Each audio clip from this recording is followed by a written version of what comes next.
કે આપણે કઈ બેંકમાંથી હોમ લોન લેવી, બેંકમાંથી લેવી કે હાઉસિંગ ફાઇનાન્શિયલ કંપનીમાંથી લેવી, ક્યાંથી લેવી? હા, 100%. એ ક્વેશ્ચન છે ઘણા બધા લોકો. હા, તો એ કેવી રીતે નક્કી થાય કે સૌથી પહેલા તમારે બેંકને પ્રાયોરિટી આપવી જોઈએ એઝ અ કસ્ટમર. પણ માની લો કે બેંકમાં નથી થતી, ઘણા કસ્ટમર કેવા હોય કે એમાં એમની ઇન્કમ એટલી સેટ ના થતી હોય, પ્રોપર્ટીમાં કંઈક કન્સર્ન હોય, લીગલ રિલેટેડ કંઈક કન્સર્ન હોય, valuation, civil, very good point, કે જે સિવિલ રિલેટેડ કોઈને કન્સર્ન હોય તો બેંકમાંથી લોન ના થાય.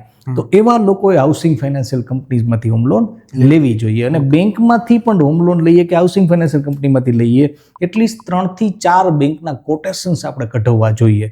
એવું નહીં કે બાજુવાળાએ મગનભાઈએ આઈસીઆઈસીઆઈ બેંકમાં લઈ લીધા, આપણે આઈસીઆઈમાંથી લઈ લીધી. જરૂરી નથી. પ્રોપર્ટી લેવા જાય ને ત્યારે રેલનગરમાં જાય, વાં જાય. ત્યારે હોમ લોન ની વાત આવે ને ત્યારે બધાને ઉતાવળ હોય. એક્ઝેક્ટલી.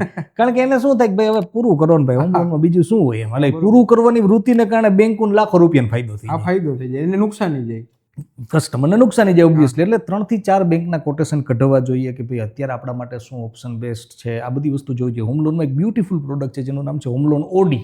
ઓકે. તો બિઝનેસમેન હોય ને તો એમને હોમ લોન ઓડીમાં શું હોય, માની લો 50 લાખની હોમ લોન લઈ લીધી, બરાબર. હવે એની પાસે 10 લાખ રૂપિયા 15 દી માટે આવ્યા, તો એ હોમ લોનમાં અંદર પાર્ક કરી શકે અને 15 દિવસ પછી ઉપાડી શકે પાછા. એટલે 15 દિવસ સુધી 10 લાખ રૂપિયા ઉપર વ્યાજ ન લાગે. બહુ પાવરફુલ. જનરલી શું હોય, આપણે સેવિંગ એકાઉન્ટમાં, કરંટ એકાઉન્ટમાં રાખતા હોય, પૈસા આવતા હોય તો હોમ લોન ઓડી એવી બ્યુટીફુલ પ્રોડક્ટ છે કે જેમાં તમે એક્સ્ટ્રા પૈસા જે પડ્યા હોય તમે પાર્ક કરી શકો અને વ્યાજમાં તમે 10-15 વર્ષે ગણો તો લાખો રૂપિયાનો ફાયદો થાય. ઓકે. તો એઝ અ બિઝનેસમેન જેની આ ટાઈપની પ્રોફાઇલ હોય કે જેમને એક્સ્ટ્રા ફંડ આવતું રહેતું હોય, થોડોક ટાઈમ માટે પડ્યું રહેતું હોય, એના માટે બહુ જોરદાર પ્રોડક્ટ છે. પણ બેંક ક્યારે એને માર્કેટ ન કરે, બેંક ક્યારે એની એડવર્ટાઇઝમેન્ટ ના કરે. બરોબર. કારણ કે બેંક તો એવા લોકોને કે જે અવેર છે એ સામેથી પૂછે તેને કે હા મારી પાસે ઓડી છે. હા, બરોબર. તો એઝ અ કસ્ટમર તરીકે આપણે જોવું જોઈએ કે આપણા માટે બેસ્ટ શું છે, આપણા માટે બેસ્ટ પોસિબલ કોટેશન શું છે.